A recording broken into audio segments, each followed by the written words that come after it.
Now that we're here, Ilan Pape.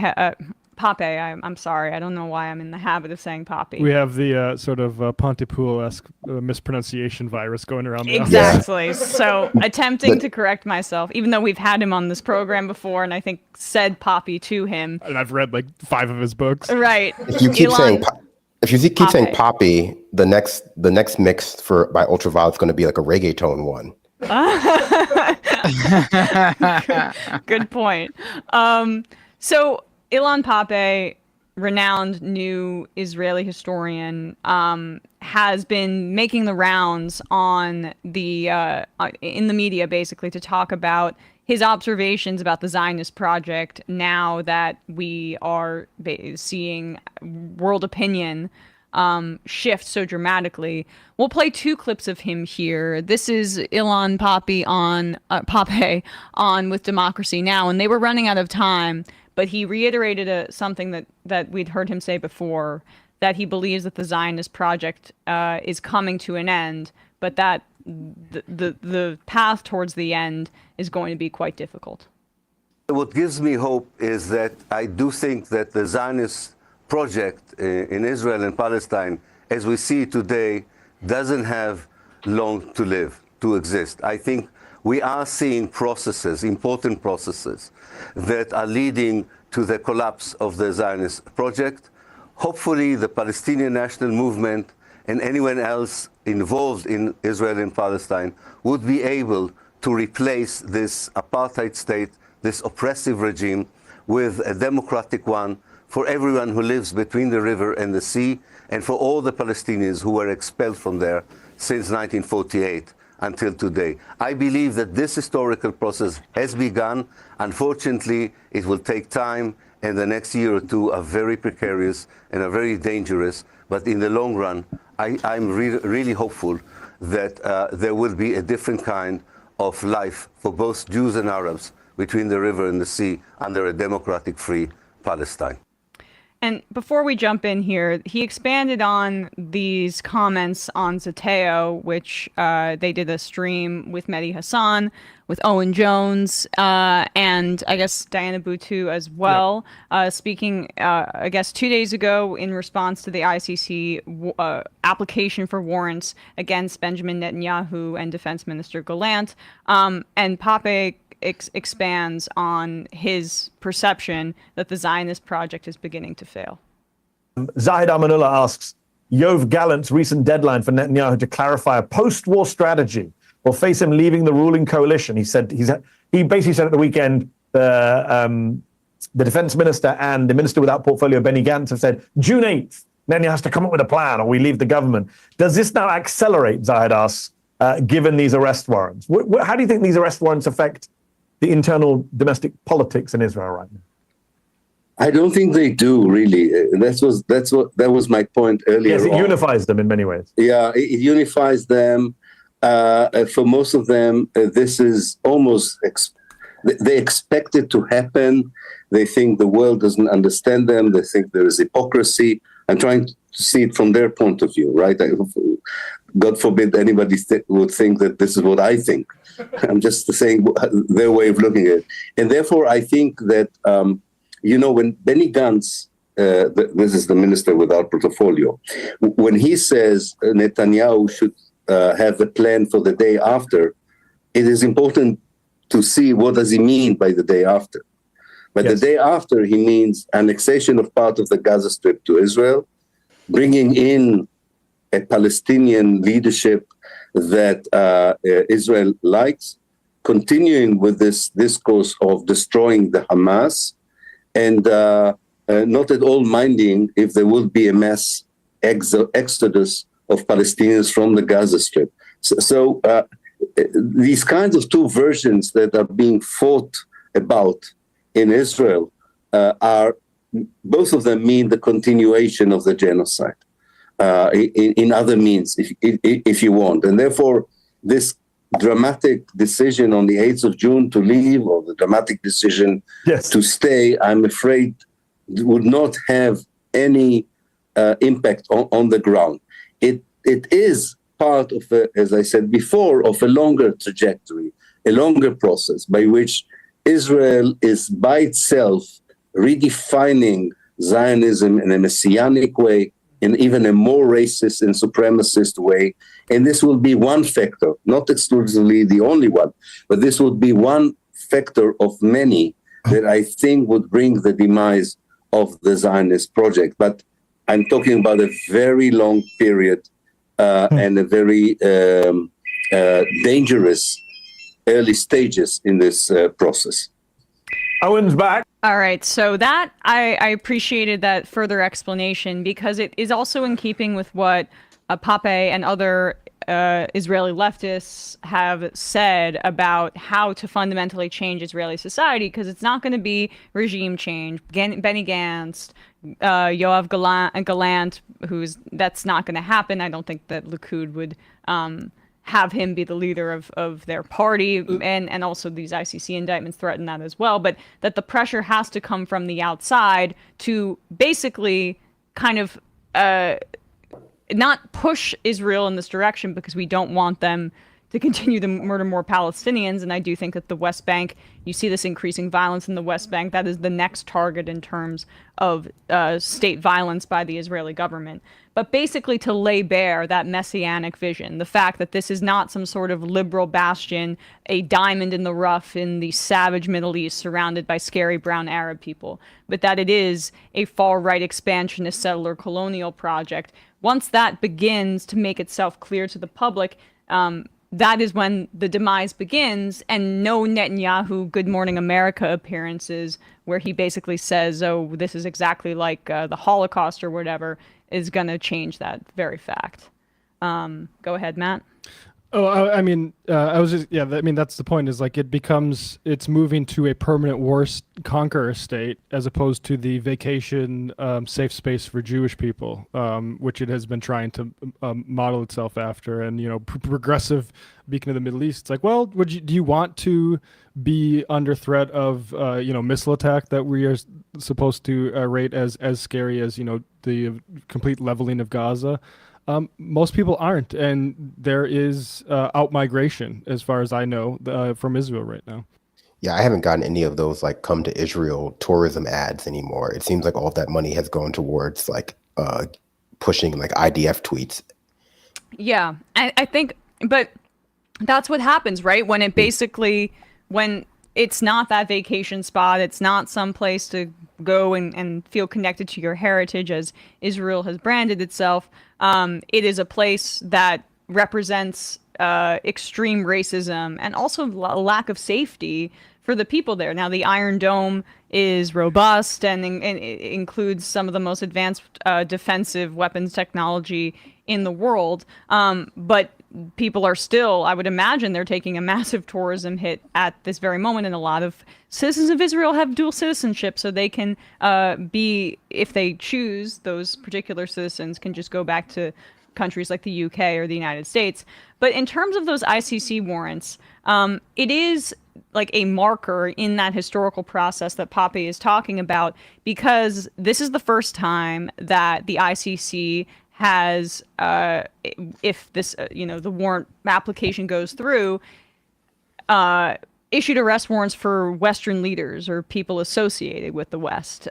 In the words of the prosecutor, who cited a threat from an anonymous senior official, which people have been speculating is Lindsey Graham, the ICC prosecutor said, well, this is, the person said to him, this is supposed to be for Africans and dictators in Africa and Putin, not for people in the West. And that has been the implicit understanding of the ICC, and the criticism of the ICC as basically a way to use legal legitimacy to discipline nations in the global South when they run afoul of United States interests in that case. And so that's why it is, even though they both sides with Hamas, right, in their announcement here, that is why this is an important kind of just goalpost or marker in the eventual, hopefully, dissolvement of or dissolution of Zionism. And we, I have this clip here from Pape as well. This is one of the more,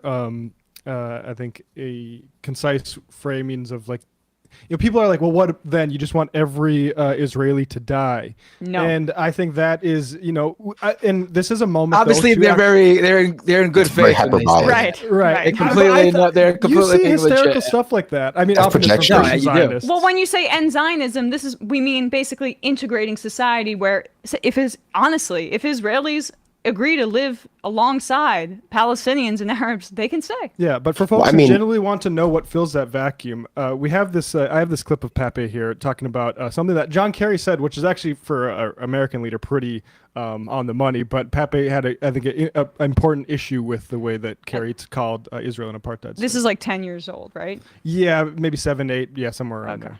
Surprised when I'm sort of listening to John Kerry, re-listening to John Kerry's last speech. If you remember, he was in a very dramatic voice. He explained to us that without a two-state solution, the only possible scenario is an apartheid Israel. And I wanted to say, hello, John. How are you? Looking up. The one-state apartheid is already there, so your warning is not about the future, you're actually describing the present. Secondly, couldn't you find one moment in your speech, maybe 2 sentences in your speech to say that actually having a democratic state for Jews and Palestinians between the River Jordan and the Mediterranean is not a doomsday scenario? Couldn't you just say, wouldn't it be wonderful to have settlers and natives living as equal citizens in the same state? Why do you have to describe this as a doomsday scenario? The only people in the world who would describe this as a doomsday scenario are Zionists.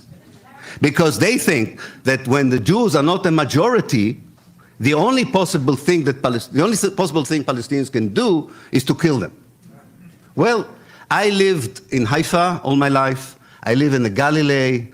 I was in political outfits and academic outfits where the Jews were the minority and nothing bad happened to us. And the idea that Palestine cannot be a political outfit if the Palestinians are the majority and the Jews are a minority is a racist idea that should be challenged strongly.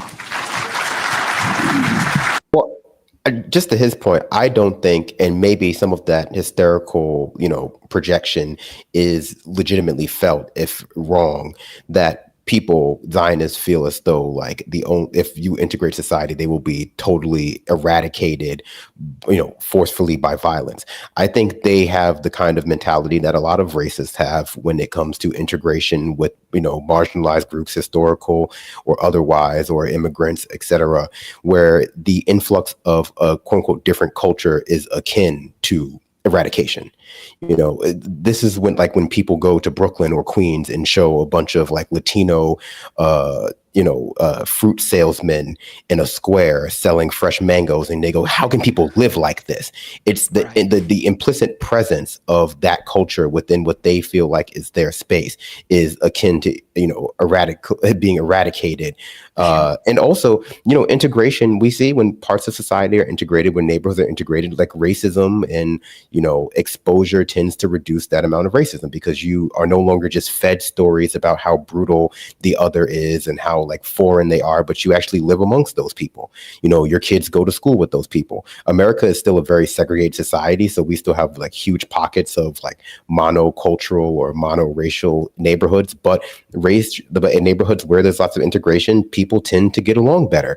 And that is what Zionists are afraid of. That's what everyone who believes in some version of the Great Replacement theory is afraid of. Not of being like physically eradicated by a group of people. Even if they say that, they're afraid of having their culture somehow tainted by those people, which is not something that we can give credence to as like, exactly, people right. who believe that people should have the right to migrate.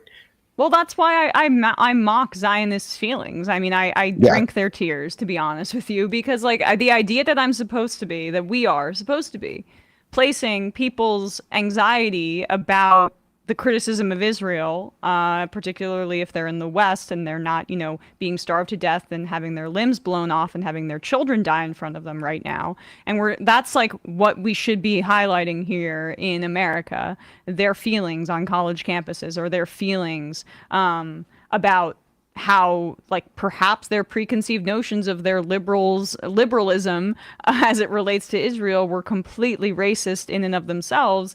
That is in some way valid. It's not like I'm rejecting certain kind of psychology speak here. Not all feelings are valid in that way, and some of them deserve mockery or derision because and to be understood as racist. Like exactly. Emma Vigeland with the facts don't care about your feelings. Oh, I mean, that's us now. That's yeah, right. We get to do that now. I mean, all those feelings can be valid, but you should keep that stuff for your therapist. That should be like the cheese addict. You know, racism isn't like something we should associate or like make, you know, pretend like it's like mental illness is causative of, you know, racism or anything like that. Ignorance is obviously lack of exposure to different groups, but certainly I believe you can be so racist as to give yourself a mental illness. Like there are definitely some people who are so racist when they see a brown person in their neighborhood and they have like a physical reaction, but that doesn't mean brown people shouldn't live in the neighborhood. I mean, they should get therapy. That means they should get a Xanax prescription. I'm sure a lot of people already have Xanax prescriptions. They should use them. This is like the overarching problem though that we've been discussing at this whole show, really, from the second we started this fun half with the caller and talking about student loan forgiveness and housing and Medicare.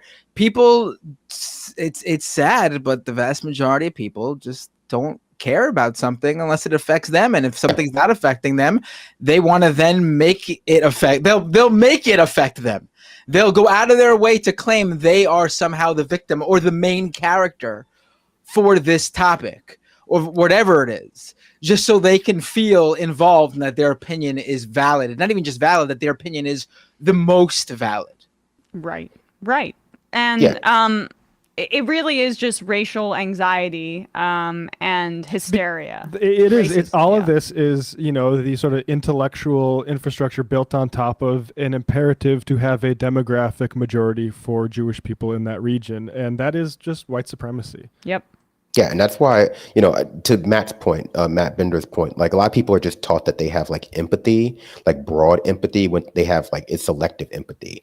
And that's why it's very easy for people to position the feelings of like a white supremacist colonial state over like that is trying to maintain its ethnic and religious supremacy, because that's how, you know, we live in the United States and a lot of Western countries, over the very real material threat of being bombarded from the sky that, you know, Palestinians have been living under for as long as Israel has existed, because they perceive themselves as being more likely to become victim of one of those things than they are to become victim of another one of those things. Because, you know, especially in the United States of America, we've never had our cities bombed that way.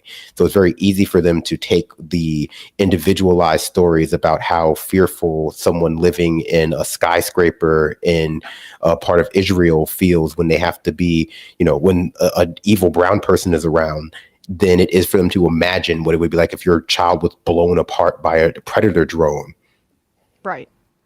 The thing about empathy though is it seems like a lot of people understand empathy as simply that, just, oh, I understand what you're going through. But what you do after you empathize with somebody, I feel like that's still up for debate. Like people. Well, there's also sympathy versus empathy. I think, you know, Biden talks about how he is, you know, Mr. Empathy, but Biden's empathy only extends to people who he sees as one of him or one of us, right? So he's just racist in that way. Like he can have empathy for people, even though he lost his own kids. He can have empathy for people in Israel because he associates them with whiteness or people that he might know, but he doesn't have empathy for Palestinians who are experiencing some of that loss in like multiple times over, right? And that's more sympathy is what I should say that people express as opposed to empathy.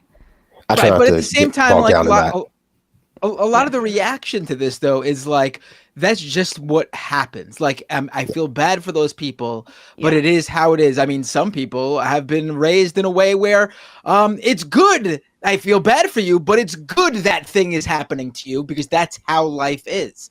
And I think that's just not a productive way and a healthy way of living life of dealing and interacting with other human beings. I mean, you need to feel for someone and then go, what can we do to stop this? Or Right. what can I do to make an effect to make things better? Like, it's not just about, oh, I get what you're going through. It's how do I help or specifically get involved in what that person is going through to make things better. And that's where a lot of people don't care, or they clock out. And this is why Democratic partisans got so excited when Bill Clinton got so much mileage out of "I feel your pain," because like that's all we have to do is like now you see it in like Brian Schatz doing tweets or whatever. It's like, look, we see this stuff happening. It's like, well, you are empowered actually. We are the ones that have to just watch it. Yeah. Hey, folks, don't forget to hit the subscribe button and check out our daily show. We do it every day at 12 p.m. Eastern for about 2.5 hours. We even take phone calls. You should check that out.